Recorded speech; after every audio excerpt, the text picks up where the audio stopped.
What's up, everybody? Welcome to Perfect Form Forever, where we talk anime, manga, and everything in between.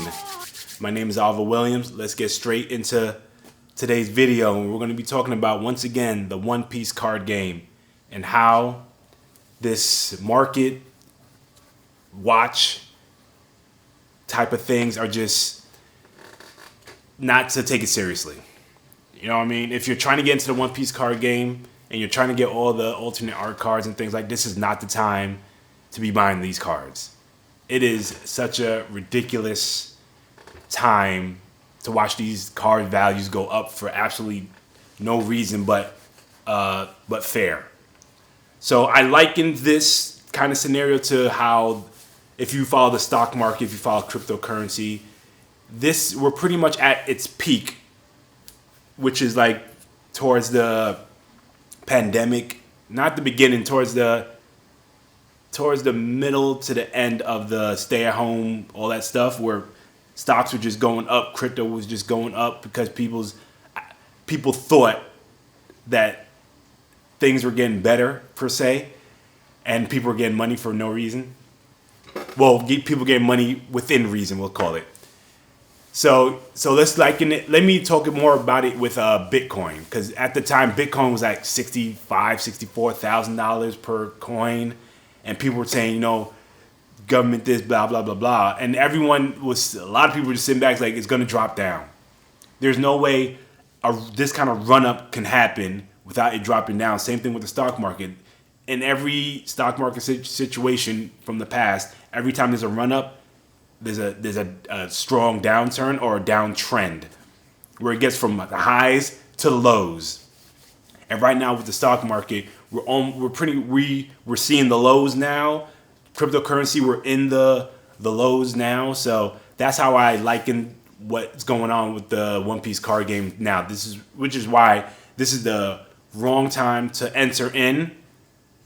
You missed out in the beginning. Like, when I pre-ordered my cards, I pre-ordered it before LGSs, before people even knew the game was coming out. Only a select few of people knew about the game because they were One Piece fans. So I was able to, the place I went to, my locals 2 days ago, I pre-ordered it for $70 there. A box. $70 I pre-ordered there. You know how much they're selling it for now? A box over there now is like $250. Madness. Like, most places right now in the California area, they're selling it for like $200, and this is not it at all, right? So let's take a look at I'm still brand new to TCGs and things like that. So it seems like everyone gets their evaluation of card prices from a website called TCG Player. Like, every time there's trades, every time people want to buy a card and things like that in real life, they always refer to TCG Play, which is kind of weird to me, because when you look at TCG Player, they have all the listings for people selling the card. But the thing is, some of them are verified, some of them aren't. But whoever's on top, that shows the current price, and people go off that current price. And which is, it just, to me, is just weird. It's like, I could go into TCG Player, put my Zoros up, and just put it $5 higher than the person that's already on top, and if not, is that the lowest price? I'm not sure how it goes, but it's like people just kind of pick and choose the card value. So if someone buys out all the $100 cards and the next one is $175, now that's the new card value is $175. So kind of weird. But let's go into the website real quick. I'm gonna use my iPad here. All right, let's get this bad boy recoding.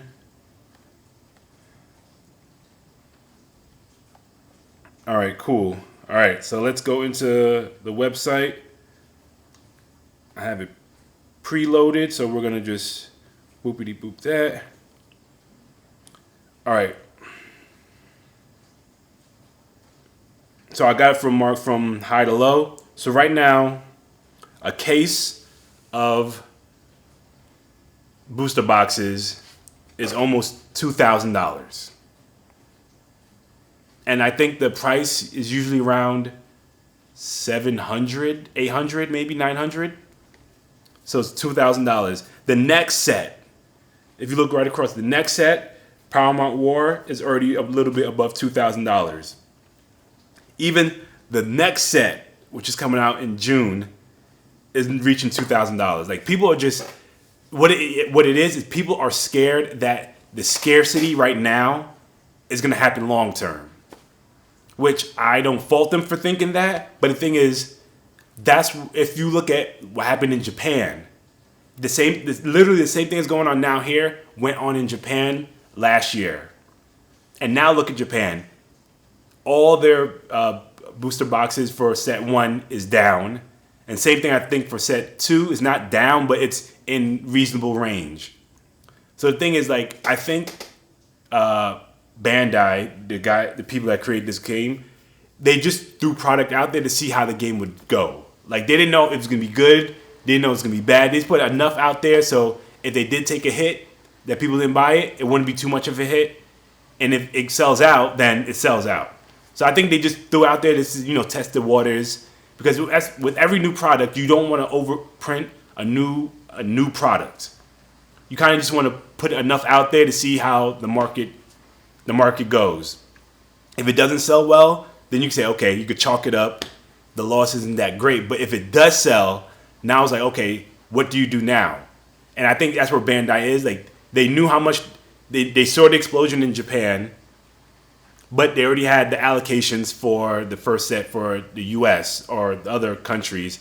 So what they did was they're probably prepared now for the second, because I think there's going to be a second, third, fourth, fifth, sixth. I think there's going to be wave after wave. Because with the first product, you don't want to make it so scarce. This is not like fashion, like sneakers or anything like that. You want to make a product that makes you money. And if it keeps making you money, you keep putting it out. But when you first put out a totally new product, you have to see what the water feels like. You gotta see if, okay, can it generate enough interest? Is it good for me to put more money into this? So I think Bandai, what they're gonna do is gonna just keep reprinting into later, like most likely. I think they're gonna reprint this year and next year, because a lot of the green, red, blue, purple, like, one, you need the starter decks to play these games. Like, it doesn't make sense not to keep producing Romance Dawn and the starter decks, because that's going to keep people hooked in. Like, okay, they want to, like, if you're at set 2 and you can't get set 1 cards or set 1 booster boxes, there's no entry now into the game. You got to go straight to black. So as a brand new person, that doesn't make sense. Like, you have to go straight into black. You can't play any other characters. Like, you could play the red. Yeah, you have to make all your decks from set 2, because you can't get set 1 or set 1 the starter decks 1 through 4. So you have to make everything from set 2. So it doesn't make sense to do that business wise. I'm not the most business savvy person, but it just doesn't make sense. I just think that they put out a product to see how it is. It does great, good. Now they're gonna just keep producing it out, well into set 2, well into set 3, because I think the first set is what brings people into the game. Like, you can't start the game at set 2. You can't start the game at set 3 and beyond.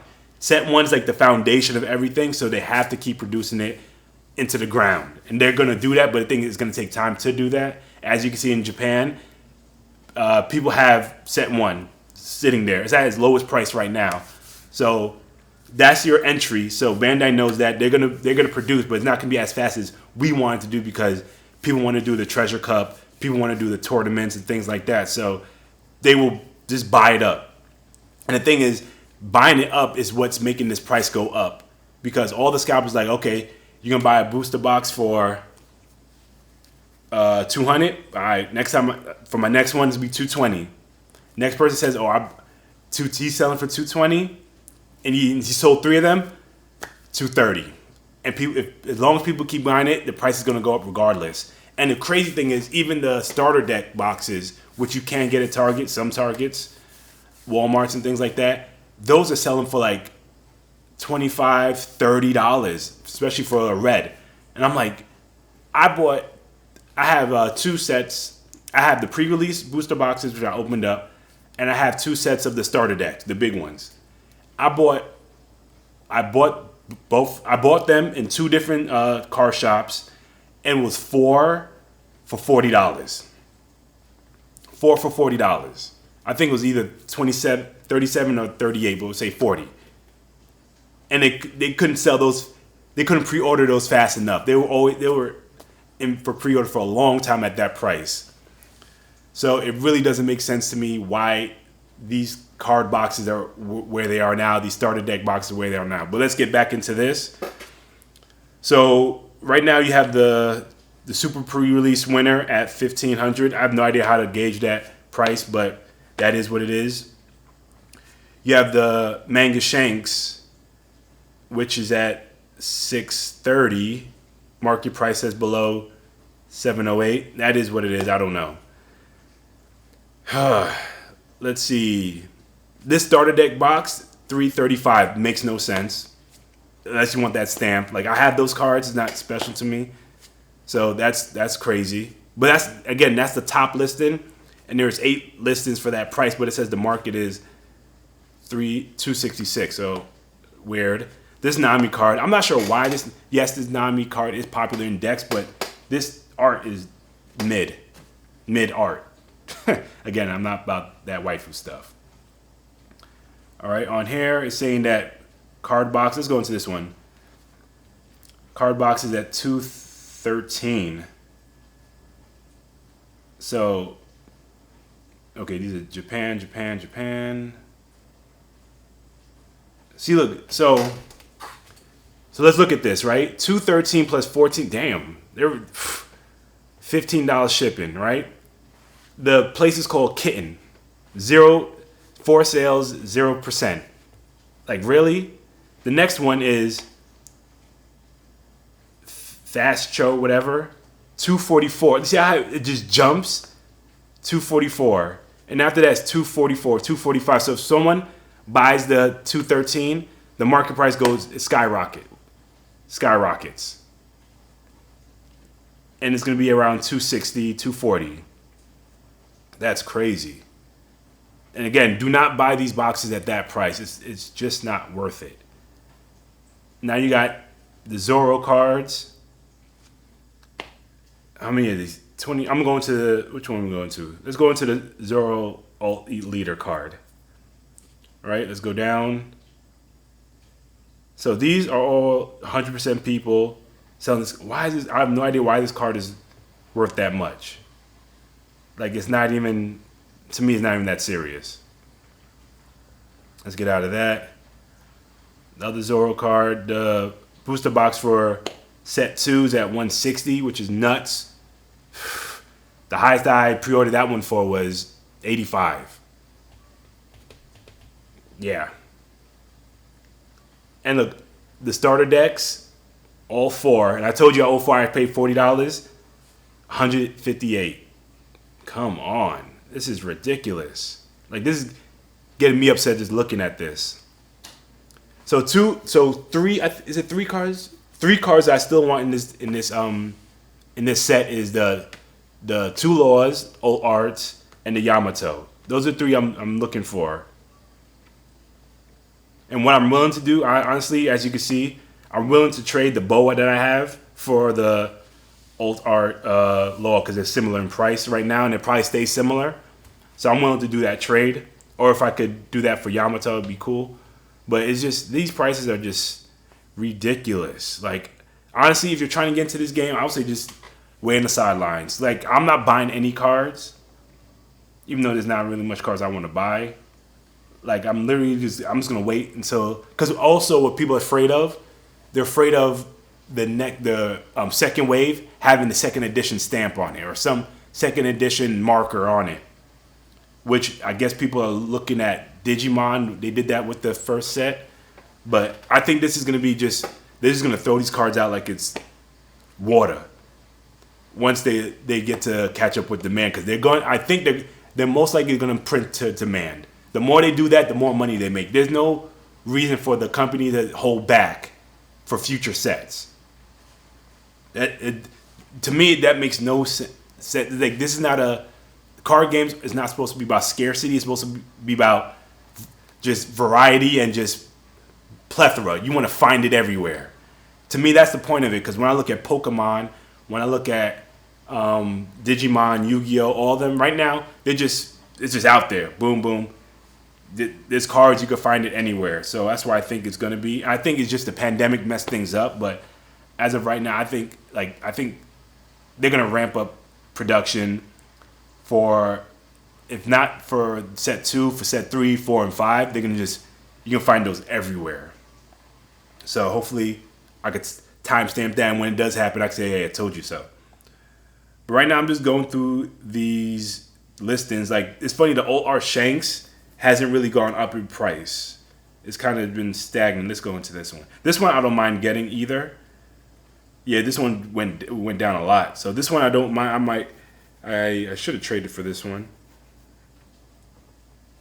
But right now, let me get off this because this is upsetting me. But right now, if you want to get into this game, stop this here. If you want to get into this game, I say, if you want to get into it as a collector, just wait. Just wait. If you want to get into it as a player, don't get any of the old arts. All the old arts are that. Just get all the playing cards, make your deck. It shouldn't be too much. And go to your locals, go to Treasure Cup, whatever. And I think right after the Treasure Cup, there's gonna be a dip in price. I don't know. I'm just making that up.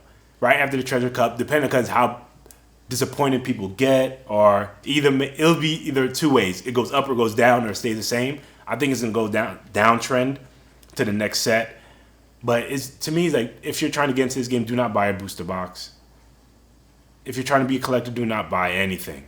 Just sit back and wait. And that's one thing about this. The more patience you have, the more it's gonna be rewarding in the end. But it's just, to me, it's like watching other content creators, market watches, and things like that. It's like, if you know the stock market, you understand what's going on, and you understand what's gonna happen. Anything that sharply goes up in price comes down. Literally, anything that goes, if demand sharpens up and supply can't reach, but supply is not really an issue, just probably the production of supply will meet demand, and that tends to go down. Think toilet paper.